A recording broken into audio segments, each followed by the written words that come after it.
Working in advance on our story for stewardship this morning, I learned about a character, not a character, I learned about the Reverend Dr. Bartholomew Orr, who serves down in Mississippi. One Sunday, he came into the sanctuary on a zip line.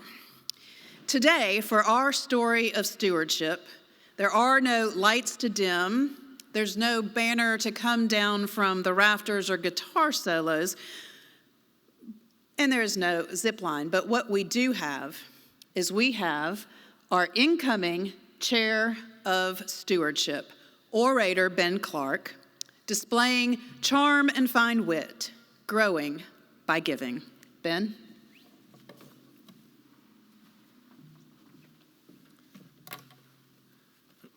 Thank you, Ann. Good morning. And I hate to disappoint for the lack of theatrics, but I hope we have a good story to tell for stewardship. So as Ann mentioned, my name is Ben Clark. I've been able to serve on the Stewardship Committee for the past 2 years. And during my time on that committee, I've learned a great deal about the work required to make Idlewild function. And I've witnessed our church's commitment from both the clergy and the congregants to doing God's work for our people and our community. Most important and pertinent to our conversation today, serving on this committee has given me a new appreciation for the critical work of annual planning and pledging's role in that. Members of our current committee and of committees before ours have stood before you to explain the importance of committing your pledges by Pledge Dedication Sunday. I realize this is not a new message, but I'll convey that same story today and will hopefully share a perspective that you might not have considered previously. The annual pledging campaign, which you'll probably recognize as Growing by Giving and what we're in the midst of currently, is only the first step in a months-long process of planning Idlewild's year ahead. In a few weeks, our committee, in partnership with Budget and Finance, will consolidate the total pledged giving units and the pledged dollars in order to account for what we expect to plan for the year ahead. The pledged dollars will represent more than 90% of our annual operating budget and really is the foundation upon which our annual plan is built.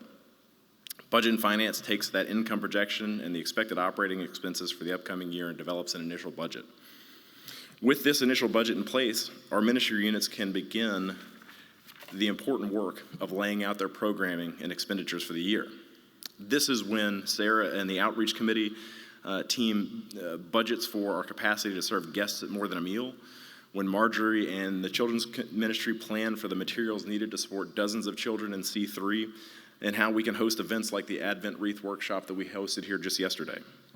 This budget helps Jacob and the Recreation Ministry plan for seasons and camps and equipment, and it allows for Sherry to plan for the Nakomi retreat. These are all elements of our church that my family has directly and significantly benefited from, but I, until I served on this committee, never understood the explicit connection between our decision to pledge in the fall and our leaders' ability to plan the following year's ministries. Starting the year out with a solid financial plan in place has always been important. Our church's ability to serve all year long is determined in the preceding fall. And at the risk of stating the obvious, this year has been unlike any year we've experienced. But we've adapted to this new reality. We've adapted to social distancing requirements by delivering worship services and Sunday school virtually. We answered the growing needs of our neighbors by hosting and conducting weekly food bank distributions. We were able to do this and so much more because of the strong financial footing that was established by our last year's stewardship pledges. We don't know what's in store for 2021, but we do know that there is specific action that we can take now by prayerfully considering and submitting our pledges that will allow us to plan and prepare for a full year of doing God's work in our community, no matter what next year brings. Thank you.